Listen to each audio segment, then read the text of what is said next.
예, 오늘 강의서부터는 미술사에 대한 이야기를 하고 싶습니다.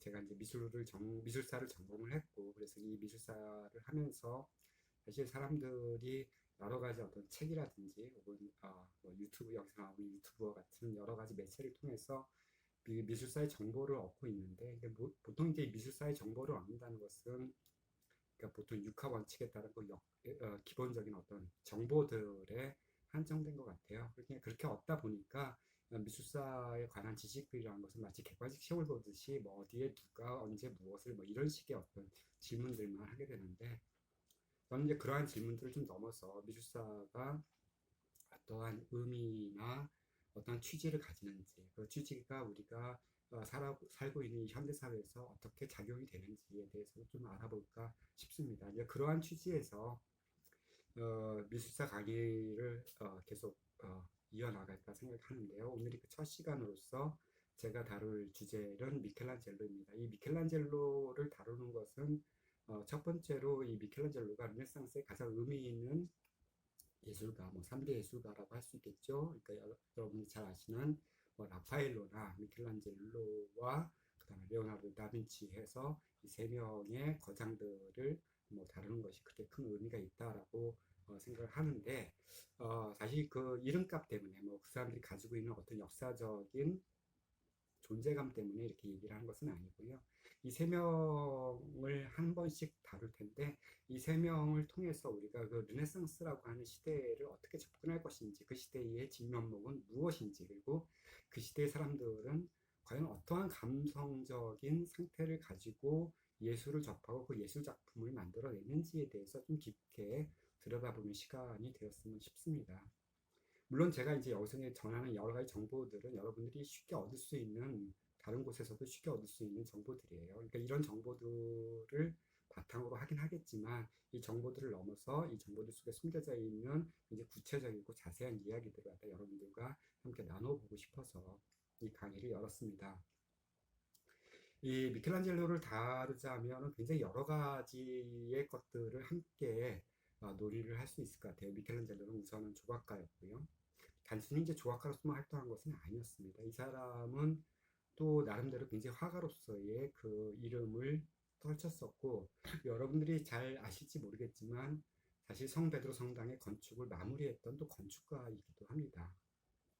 또 다른 측면에서 보자면 이 사람은 음악도 잘했고요. 소네트라고 하는 당시에 어떤 시를 쓰는 그 시 형식을 굉장히 잘 다루었던, 또 문에 굉장히 다방면의 어, 재능을 가지고 있었던 예술가임에 분명하고요. 또한 그 예술가들의 신화를 만드는 것에서 이 미켈란젤로는 최초의 사례 중에 하나가 됩니다. 그러니까 이 조르조 바자리라고 하는 피렌체 출신의 그 예술사 열전을 지었던 사람은 이제 미켈란젤로에 대해서 굉장히 많은 분량을 할애해서 이 사람의 활동들을 거의 어떤 전설적인 신화적인 위치에까지 올려놓는 경우가 있었고요.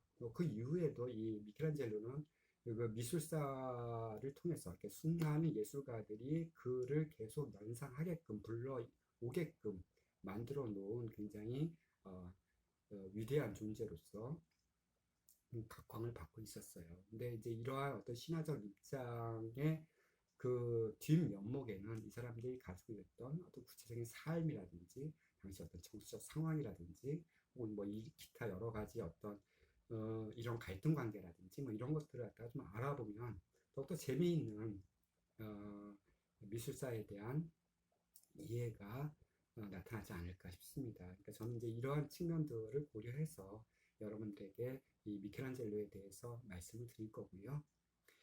일단 그 미켈란젤로가 우리에게 잘 알려진 것은 아마 두 개의 그림을 통해서일 거예요. 그러니까 원래 조각가로서 유명하지만 일단 두 개의 그림을 가지고 한번 얘기를 해볼게요.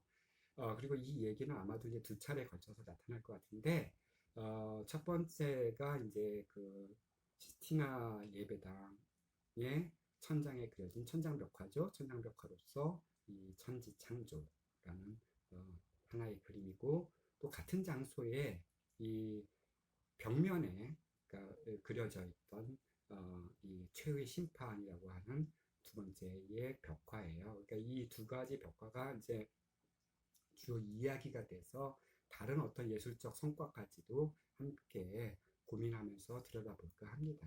그러니까 첫 번째가 어, 천지창조니까 이 천지창조가 그려져 있는 이 시스티나 예배당으로 가보도록 할게요. 이 시스티나 예배당은 1477년에서 한 80년까지 약 한 4년 정도에 걸쳐서 만들어진 교황 성하의 개인 예배실이에요. 그러니까 어떻게 본다면 교황님이 개인적으로 자신이 어떤 기도를 하고 약간 침묵의 시간을 갖고 나름 이제 사색의 시간을 갖는 어떤 그러한 사적인 공간을 이 바티칸 궁성 안에 두기로 한 것이었죠. 그러니까 이런 측면도 있지만 실제로 이 시스티나 예배당은 이 교황님을 뽑는 장소, 그러니까 이 콘클라베라고 하는 굉장히 중요한 가톨릭 내 행사가 벌어지는 장소로서 현재 되게 유명한 곳이기도 합니다. 이 시티나 예배당이 세워졌을 때 이 예배당을 세우도록 명령을 한 교황님이 식스투스 4세예요. 이 식스투스 4세를 갖다가 이탈리아 말하면 시스토라고 얘기를 하죠. 그러니까 이 시스토라는 이름에서 발전해서 이 시티나 예배당이라고 불려지게 된 것이고요. 이때 당시 이제 바치오 폰텔리라고 하는 뭐 그렇게 이름을 기억할 만한 건축가는 아닙니다. 이 사람에 의해서 만들어졌는데 이 성당의 규모가 뭐 길이가 한 40m쯤 되고요. 폭이 한 14m, 뭐 13m 조금 넘고 14m, 높이가 거의 한 20m에 이르는 어떻게 보면 그 규모로서는 그렇게 큰 건물은 아니에요. 하지만 이제 하나의 방만으로 이루어진 건물이기 때문에 그 방의 구조는 상당히 넓은 홀을 이루고 있는 건축물이라고 할 수 있는데 이 건물의 구조를 이 식스투스 4세가 먼저 이렇게 주문을 할 때 이 건물 자체가 이 구약 성서에 나오는 솔로몬이 지었던 신전과 비슷한 거였으면 좋겠다라고 이야기를 했던 것 같아요. 그러니까 이 바티칸 성당에는 기존에 두 개 이상의 주요 건물들이 있었습니다. 첫 번째가 이제 성 베드로 성당이 있었고요.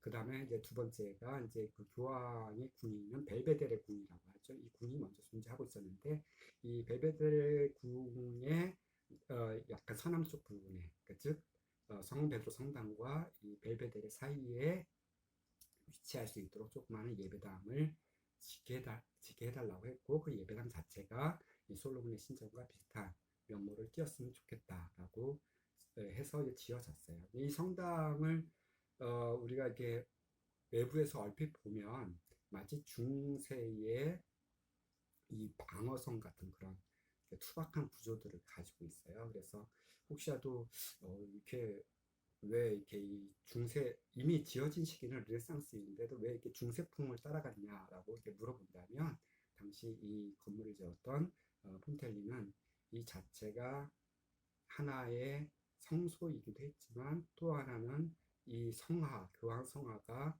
위급한 시기에 이렇게 피신을 할 수 있고 외부의 위협으로부터 자신을 보호할 수 있는 그러한 건물이라는 것을 갖다가 뭐 의뢰를 통해서 들었거나 아니 자신이 생각했거나 하면서 그것들을 갖다가 그런 모습으로 만들었다고 해요. 그래서 그 안 자체도 굉장히 단순한 구조입니다. 그러니까 건물은 훌쩍 높아요.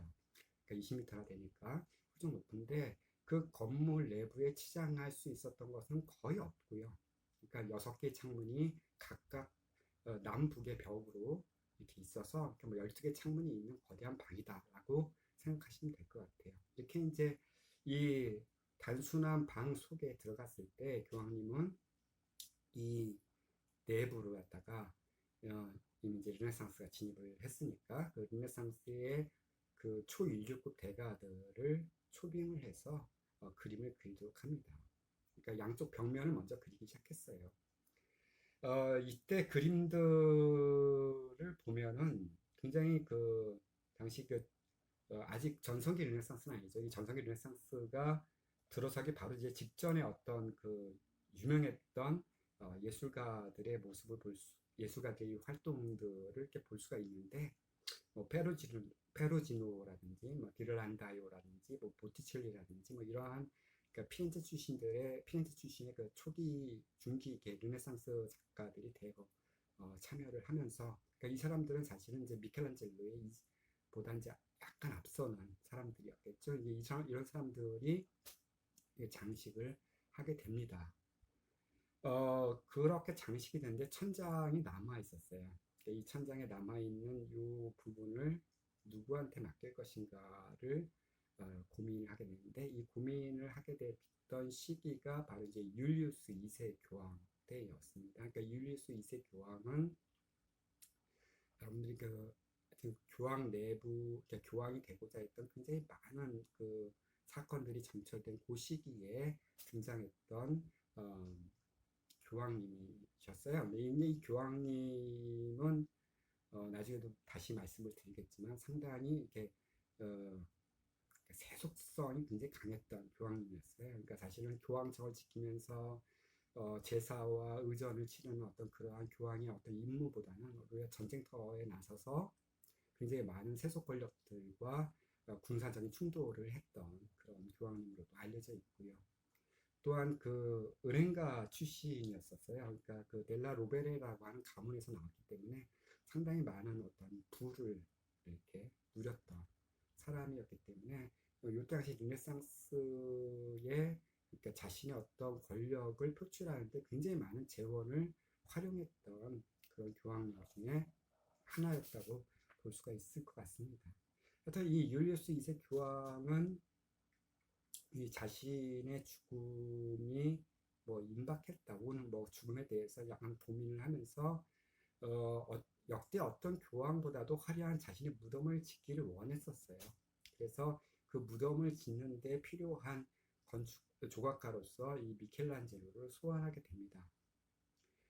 이 미켈란젤로는 뭐 피렌체나 뭐 이런 카라라든지 뭐 이런 정도 왔다 갔다 하면서 작업을 했던 사람인데, 그리고 사실은 이 메디치 가문의 거의 전속 조각가로서 활동했던 사람인데, 이 사람을 불러옵니다. 미켈란젤로한테 이 그 율리우스 2세의 묘를 만들어주는 일을 맡겨요. 물론 그 묘고는 거의 불완전하게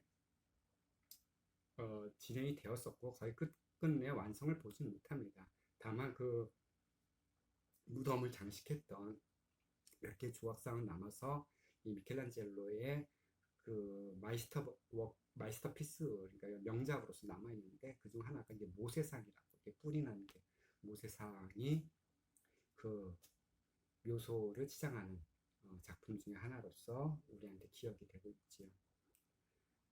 아무튼 1508년경에 이 율리우스 2세 교황의 명에 의해서 미켈란젤로는 이 작업에 들어갑니다. 그런데 이제 이 작업을 들어가는 그 순간에 이 미켈란젤로는 이 모종의 어떤 정치적인 이 모략이라고, 어떤 계략 속에서 자신이 발을 디뎠다라고 생각을 했어요. 이런 측면은 어떻게 드러나냐 하면, 이 율리우스 2세가 재위했던 그 기간은 바로 로마에 있어서, 온 이탈리아에 있어서 하이 르네상스, 그러니까 르네상스의 전성기를 구가하던 시기였습니다. 그러니까 이 시기에 굉장히 많은 예술가들이 활동을 하게 되는데, 이제 그 중에서 아까도 말씀드렸던 세 명의 예술가, 그러니까 이 르네상스의 3대 거장, 레오나르도 다빈치가 있었고요, 라파엘로가 있었고요, 미켈란젤로가 있었지요. 요 세 사람에게 이제 뭐 의뢰를 가거나 뭐 이렇게 여러 가지 어떤 추천서가 왔다 갔다 하든지 그렇게 했겠죠. 근데 여기서 여러분들이 이제 한 사람 더 추가해서 기억하실 인물이 있는데, 이 도나테 브라만테라고 하는 사람이에요. 그러니까 이 앞서 말한 이 세 사람은 회화나 조각을 했던 예술가지만, 이 브라만테라는 사람은 건축가였습니다. 이제 밀라노 출신이었고요. 그리고 이 사람은 상당히 레오나르도 다빈치하고 같이 굉장히 많은 작업을 하면서 굉장히 인맥이 돈독했던 사람이에요. 이 브라만테는 미리 로마에 와 있었고요.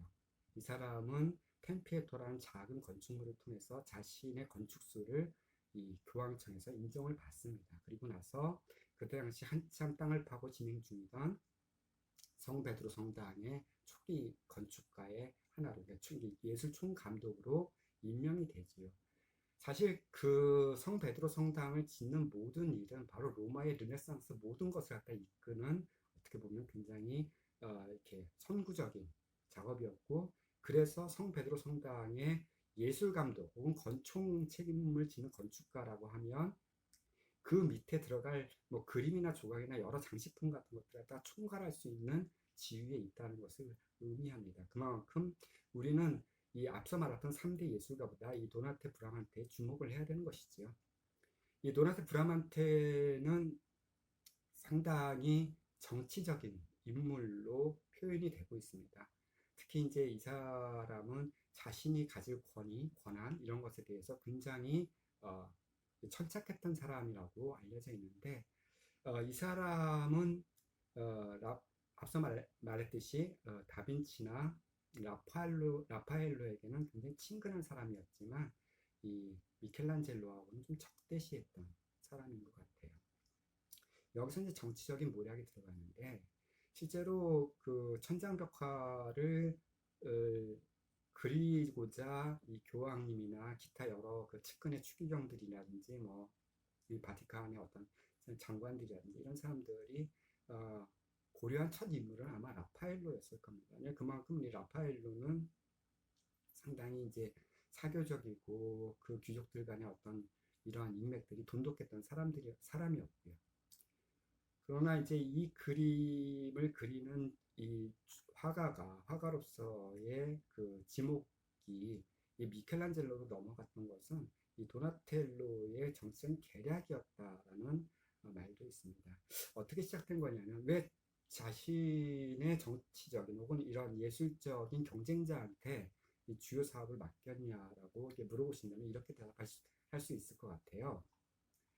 이 가장 교황에게 가까운 사람은 물론 이제 이 브라만테라는 사람이었고요. 이 브라만테에게 여러 예술가들을 이제 첨거를 요청했을 때 브라만테는 물론 라파엘로를 첨거하고 싶었겠지만, 이 사람들이 미켈란젤로의 예술성을 인정하는 그런 분위기 속에서 이 미켈란젤로를 어떻게 하면은 사람들의 이 선호도를 깎아내릴 수 있을까를 이제 고민을 했던 것 같아요. 그래서 이 브라만테는 오히려 이 조각가로서 알려져 있는 미켈란젤로를 그림을 그리게 합니다. 그러니까 그 의도는 그림을 그렸을 때 실패를 할 것을 이제 고려를 한 거죠. 그러니까 실패했을 경우 이 친구의 명분이나 이 친구의 권위나 이 친구가 갖고 있는 신뢰도나 이런 것들이 추락할 것이고, 그로 인해서 오히려 자기가 얻을 이익이라든지 자기가 이제 이 어떤 유명세를 갖다 더 돈독히 할 것이라고 하는 그러한 생각이었겠지요. 사실 미켈란젤로의 전기를 읽어봐도 그 미켈란젤로는 이 작업을 흔쾌히 맞지는 않았던 것 같아요. 아까도 말씀드렸듯이 율리우스 2세 교황의 무덤을 만들기 위한 그것도 하나의 거대한 작업이었으니까 그걸로 왔다가 사실 이 교황하고 사이에서의 많은 어떤 견해차가도 있었고, 실제로 어떤 이 조각을 하기 위해서 지불되는 여러 가지 비용들의 어떤 연체라든지 교황님의 어떤 이런 이렇게 남다르지 않은 관심은 있었지만 어떤 물질적 지원 같은 것들이 번번이 유예되고 했기 때문에 이제 이런 갈등 속에서 미켈란젤로는 할 수 없이 이 벽화 작업에 착수할 수밖에 없었다라고 하는 그런 상황들이 감지되기도 합니다. 그런데 이제 브라만테가 조금은 오판을 한 것일 수도 있겠지요. 실제로 미켈란젤로는 그림을 못 그렸던 사람은 아닙니다. 이미 이전에도 여러 개의 그림을 그리면서 사실 자신의 어떤 회화 실력을 이미 세상에 알리고 있었고요.